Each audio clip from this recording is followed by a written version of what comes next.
भारत गौरव आचार्य श्री पुलक सागर जी गुरुदेव के प्रवचन और लेटेस्ट धार्मिक भजन व कार्यक्रम निशुल्क देखने व सुनने के लिए हमारे YouTube चैनल जीन शरण मीडिया को आज ही सब्सक्राइब करें और सबसे पहले देखने के लिए बेल आइकन पर क्लिक जरूर करें। ऐसे बहुत कम लोग होते हैं। ऐसा नहीं है कि और लोगों की श्रद्धा भक्ति नहीं होती है, लेकिन कुछ लोगों का अंदाज निराला होता है, अलग होता है। ये लोग समाज में अपनी जगह बनाते हैं और समाज में अपनी जगह बनाना कोई बहुत बड़ी बात नहीं है। सबसे बड़ी बात तो तब होती है जब ये लोग गुरुओं के दिल में अपनी जगह बना लेते हैं, अपना स्थान बना लेते हैं। जिसने गुरुओं के दिल में जगह बनाई, ये मान कर के चलना कि वो गुरु के दिल में ही जगह नहीं बना रहा है, वह सिद्ध शिला में भी अपनी जगह बना रहा है, निर्माण कर रहा है, अपना स्थान आरक्षित कर रहा है, वह अपने कल्याण के द्वार खोल रहा है। गुरु की भक्ति करके कोई गुरु पर एहसान नहीं करता है, या गुरु की सेवा करके हमने उन पर कोई एहसान नहीं किया। एक बात मान के चलना, कितनी भी गुरु भक्ति कर लो, गुरु पर कोई एहसान नहीं होता। कितना भी धर्म कर लो, धर्म पर कोई एहसान नहीं होता। एहसान तो गुरुओं का होता है कि उन्होंने आपको स्वीकार कर लिया है और उसे जीवन भर नहीं भूलना चाहिए। भगवान को सारी दुनिया मानती है, लेकिन विरले लोग होते हैं जिन्हें भगवान मानते हैं। ऐसा यह परिवार है और पूर्ण समर्पण भाव से जीता है। जीवन में प्रसन्नताएं लेकर के जाओ, प्रसन्नता से बड़ा सुख कुछ नहीं। मैंने अपने जीवन में 3000 पुस्तकें पढ़ी हैं जब से मैंने संन्यास लिया है। उन 3000 पुस्तकों का संकलन आज भी मेरे पास है। आप संत निवास में देखेंगे, अलमारियां पुस्तकों से भर रही। लेकिन हर धर्म को पढ़ा, हर संप्रदाय को पढ़ा, हर चिंतन को पढ़ा, हर मनीषी को पढ़ा। पढ़ने के बाद चाहे वो जैन ग्रंथ हो, जैनेतर ग्रंथ हो, कोई भी अच्छी पुस्तक हो, तो पढ़ने के बाद यही निष्कर्ष निकलता है कि हर पुस्तक वहाँ जाकर के खत्म हो जाती है जहाँ वह बता देती है कि अब आपको हर पुस्तकों का सार प्रेम से जीना, इससे बड़ा सार दुनिया में कोई दूसरा नहीं होता। प्रेम बलिदान मांगता है, प्रेम भावनाओं का, अरमानों का खून मांगता है। बिना बलिदान के प्रेम नहीं होता है। प्रेम के लिए बहुत कुछ कुर्बान करना पड़ता है। अपनी इच्छाओं को, अपनी भावनाओं को, अपनी ज़रूरतों से भी हमें पीछे हट करके प्रेम का वर्ण करना पड़ता है। प्रेम के रास्ते इतने आसान नहीं होते। तरुण जान रहे होंगे बहुत अच्छे से, है ना, इतने इजी नहीं होते प्रेम के रास्ते। बहुत कुछ लुटाना पड़ता है, चाहे वह संसारियों से प्रेम हो, चाहे परमात्मा से प्रेम हो। कोई बोले कि आप नग्न क्यों हो गए, मुनि क्यों बन गए, ये कोई शास्त्रों में पढ़कर के नहीं बने हैं, ना ग्रंथों में पढ़कर। हमारी महावीर से दृष्टि मिली, उनसे प्यार हो गया और उनके प्यार में तन के वस्त्र भी उतर जाया करते हैं। उनके प्यार में कांटों पर भी चलना सीख जाते हैं। लोग कहते हैं कि इतना कठिन मार्ग क्यों है? कौन कह रहा है कठिन मार्ग है? प्रेमी को कोई मार्ग कठिन नहीं लगता है। प्रेमी को कोई मार्ग कांटों भरा नहीं लगता है। सूली ऊपर सेज पिया की, सूली के ऊपर भी परमात्मा मिले तो प्रेमी उसे भी प्राप्त करना चाहता है। अंगारों पर चलकर भी वह अपने इष्ट आराध्य को प्राप्त करना चाहता है। कौन कहता है कि ये मार्ग दुख भरा है? नहीं, इसमें तो जो सुख, जो आनंद है, वो सुख दूसरी जगह नहीं मिला करता है। जिसको जिससे लगन लग जाए ना, उसके मार्ग उसके लिए आसान हो जाया करते हैं, वह कठिन नहीं है। हम तो उस मार्ग पर हैं जो किसी प्रेमी के आराध्य के प्रेम में यदि डूब जाएं तो चट्टान भी हमें मखमल का बिछौना लगा करता है। किसी के प्रति लगन लग जाए रूखा भोजन भी सटरस विस्तृत लगता है। किसी के प्रति प्रेम जागृत हो जाए तो जहर भी अमृत का प्याला लगा करता है। ये प्रेम है गुरु के प्रति। नहीं मालूम अधिकतर लोगों को कि मोक्ष क्या है और स्वर्ग क्या है। उन्हें नहीं मालूम कि तत्व क्या है और अतत्व क्या है, निर्जरा क्या है, संवर क्या है। उन्हें ये सब सिद्धांत की बातें नहीं मालूम हैं। लेकिन फिर भी एक लगन, ऐसा नहीं है कि जो शास्त्र नहीं पढ़ता है वो से परमात्मा से प्रेम नहीं हो सकता है। और एक बात याद रखना, ये भी जरूरी नहीं है कि जो रोज पूजा पाठ करता है वो भगवान का प्रेमी हो। अरे वो भगवान का पुजारी हो सकता है लेकिन प्रेमी नहीं हो सकता है। प्रेमी की तो जीवन लीला ही अलग होती है।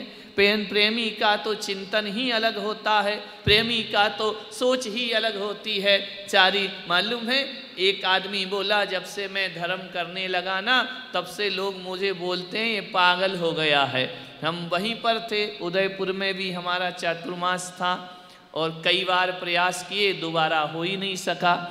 ये कलावत जी ने एक झलक हमको देखा तब से पीछे पड़ गए। महाराज महाराज महाराज, मालूम है कुवैत का व्यापार छोड़कर मेरे चातुर्मास में मेरे पीछे लग गए। अब नहीं जाना, अब यहीं रहना, यहीं करना है। तो लोगों ने कहा कि ये कलावत पागल हो गया। ये बोले महाराज लोग कहते कि हम पागल हो गए। मैंने कहा एक बात ध्यान रखो कलावत जी, तुम पागल नहीं हुए हो। जब दुनिया तुम्हें पागल कहे तो समझना हम में थोड़ी अकल आ गई है। अभी तक तो अकल थी नहीं हमारे अंदर। पागल, मीरा को पागल कहा, इसका मतलब मीरा में अकल आ गई थी। सेठ सुदर्शन को पागल कहा, इसका मतलब सेठ सुदर्शन को थोड़ी अकल आ गई थी। ध्यान रखना। और हम संतों को भी लोग पागल कहते हैं। और जब जब कोई पागल कहता है ऐसा लगता है अब बुद्धि सुधर गई, अपनी अकल ठिकाने आ गई है। ध्यान रखना। अच्छे लोगों को ही तो पागल कहा जाता है। गालियां किसे पड़ती हैं? बुरे लोगों को नहीं, अच्छे लोगों को पड़ा करती हैं। तो ये जो जीवन है, ये जो जीवन के महत्वपूर्ण क्षण हैं जो हम अर्जित कर रहे हैं, समाहित कर रहे हैं, वह अपने आप में एक बहुत महत्वपूर्ण होते हैं। एक बात ध्यान रखना अपने जीवन में कि आँख एक डॉक्टर बनाता है, हम उसको धन्यवाद देते हैं। डॉक्टर ने आँख का ऑपरेशन कर दिया, डॉक्टर तुमको बहुत बहुत धन्यवाद। कभी ये भी सोचा करो कि डॉक्टर ने आँख बनाई, उसे धन्यवाद दिया, लेकिन आँख तो इस भगवान ने दी है, उसे धन्यवाद कब दोगे? कोई आपको डायमंड सेट दे दे, हीरे मोती का दे दे, पापा बहुत अच्छे, very good, I love you पापा, बहुत अच्छा तुमने मुझे गोल्ड डायमंड का सेट दिया। कभी भगवान से पूछा? सेट तो माँ बाप ने दे दिया, सेट तो ससुराल पीहर से मिल गया, ये गर्दन जिसने दी है पहनने के लिए उसे भी धन्यवाद देना चाहिए कि हे परमात्मा तूने मुझे गर्दन दी है, नहीं तो काय में ये नौलखा हार पहन करके घूमते। कंगन दिया पति ने, खुश हो गई, मुग्ध हो गई। हाथ दिया परमात्मा ने, कभी उसे भी धन्यवाद दिया करो। हाथ नहीं होता तो कंगन कहाँ पहनते? महत्वपूर्ण क्या है? वस्तुएं महत्वपूर्ण नहीं होती हैं, महत्वपूर्ण होता है हमारे भीतर का, हृदय का सुख और संतोष महत्वपूर्ण हुआ करता है। अपार धनों का अंबार लगा लो, सुख मिल जाए कोई जरूरी नहीं है।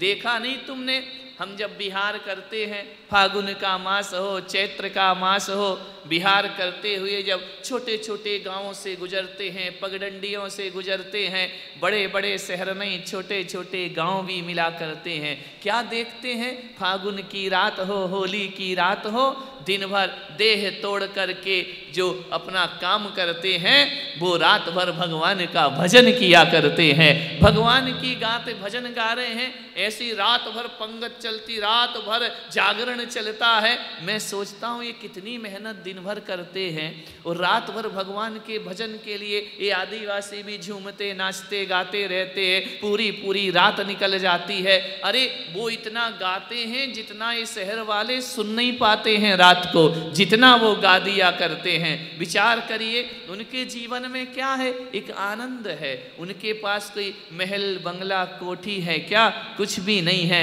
लेकिन सारी रात भगवान की भजन में फाग में गुजार दिया करते हैं। मैं रास्ते में जो भी चीज़ देखता हूँ तो एक चिंतन मन में पैदा हो जाता है।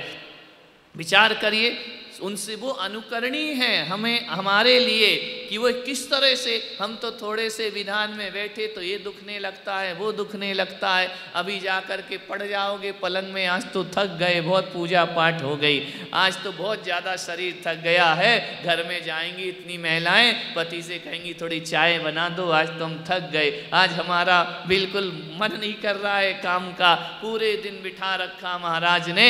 लेकिन ध्यान रखिए वो लोग कैसे होंगे, ये जो संगीतकार यहाँ गाते हैं, मैं उन्हें देखते रहता हूँ, उतना सा बच्चा वो ढोलक बजाते रहता है, हाथ नहीं दुखते उसके। आज 4 महीने होने जा रहे हैं, वो जो लोकेश भजन गाता है 4 महीने, आप तो चावल लेके ऐसा रखते जाते हो।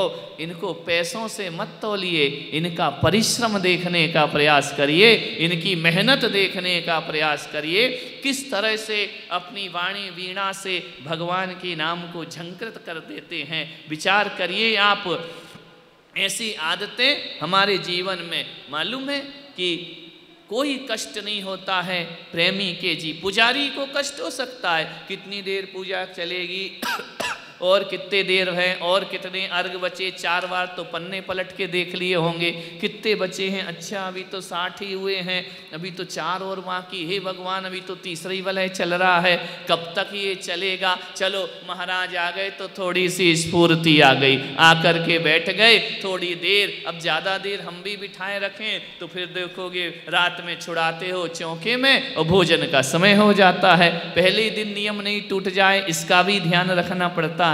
विचार करिए, लेकिन जो प्रेमी होता है उसको कोई कष्ट नहीं होता है। हम भगवान के प्रेमी नहीं, हम भगवान के भक्त बनकर जाते हैं। जो भक्त बन करके जाता है वह याचना करता है, और जो प्रेमी बन करके जाता है वह प्रार्थना किया करता है। याचना में ये कि मुझे ये दे दो, मुझे वो दे दो, मेरी दुकान चले, मेरे बच्चे हो जाएं, बच्चे का एडमिशन हो जाए। ये भिखारियों की भीड़ लगी है मंदिर में, ध्यान रखिए। ये मांगते ही रहते हैं जब भी भगवान के पास जाएं, मुझे एक नारियल दे दो, मुझे ये दे दो, महाराज वो दे दो, ये बांध दो, वो बांध दो। ये सब क्या है? प्रेमी बन कर के जाइए। प्रेमी कुछ नहीं मांगता है, प्रेमी अपने आप को समर्पित कर दिया करता है, वह नेछावर कर दिया करता है। ध्यान रखना, पाना नहीं है, खोने का नाम धर्म हुआ करता है। पाने का नाम धर्म थोड़ी होता है कि ये हो गया और वो हो गया और हम ये गए और ये हुआ, ऐसा नहीं मिला वैसा नहीं मिला। ये क्या बात है? ये कोई धर्म है? ये कोई धार्मिक चीज़ें हैं? ध्यान रखिए, हमारा नाम नहीं लिया, हमें पूछा नहीं, हमें बुलाया नहीं, क्या होगा इन सब चीज़ों से? किसका नाम अमर रहता है दुनिया में? किसका नाम रोशन रहता है दुनिया में? ध्यान रखना, नाम से आदमी नहीं जाना जाता, आदमी अपने काम से जाना जाता है। काम कैसा है तो वो अमर हो जाया करता है।